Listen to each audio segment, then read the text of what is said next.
जनवरी 1991 में भारत के पास महज 89 करोड़ डॉलर की विदेशी मुद्रा रह गई थी। आसान शब्दों में कहा जाए तो उस समय भारत के पास 2 हफ्तों के लिए विदेशी मुद्रा बची थी।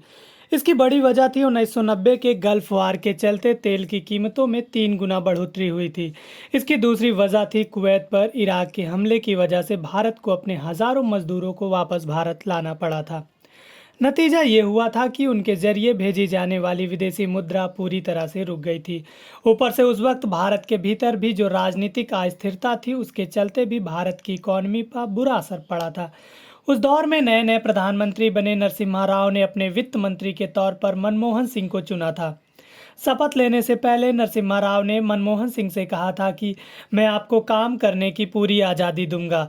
अगर हमारी नीतियां सफल होती हैं तो हम सबको श्रेय लेंगे, लेकिन अगर हम असफल होते हैं तो आपको जाना पड़ेगा। नरसिम्हा राव के सामने पहली चुनौती आई रुपयों की अवमूल्यन की, यानी डीवैल्यूएशन की। मनमोहन सिंह ने नरसिम्हा राव को अपने हाथ से लिखा बेहद सीक्रेट नोट्स भेजा, जिसमें रुपये के अवमूल्यन की सलाह दी गई थी, लेकिन यह भी कहा गया था कि इसके 2 चरणों में किया जाएगा। 1 जुलाई 1991 को रुपये का पहला अवमूल्यन किया गया। 48 घंटे बाद रुपये का दूसरी बार अवमूल्यन किया गया। नरसिम्हा राव को प्रधानमंत्री बनने के 2 हफ्तों बाद दक्षिण में मुंबई में रिजर्व बैंक के कोष्ठ में बंद गाड़ियों का एक काफिला रवाना हुआ। उसके चारों तरफ इतना बड़ा बंदोबस्त किया गया जैसे किसी देश के प्रमुख का काफिला जा रहा हो।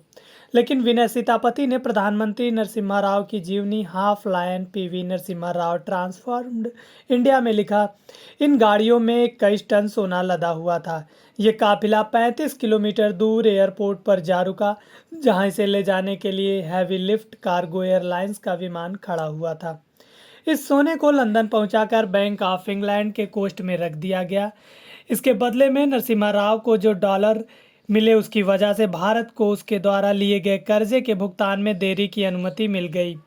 24 जुलाई 1991 को वित्त मंत्री मनमोहन सिंह को बजट पेश करने के 24 घंटे पहले उद्योग मंत्री पीजे कुरियन ने खड़े होकर एक रूटीन वक्तव्य दिया।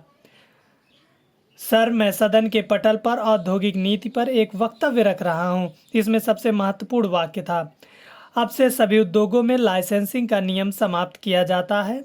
सिर्फ 18 उद्योगों में जिनका विवरण संलग्न में दिया गया है, लाइसेंसिंग का नियम जारी रहेगा। एक और बड़ा बदलाव था, 34 उद्योगों में विदेशी निवेश की सीमा को 40% से बढ़ाकर 51% करना।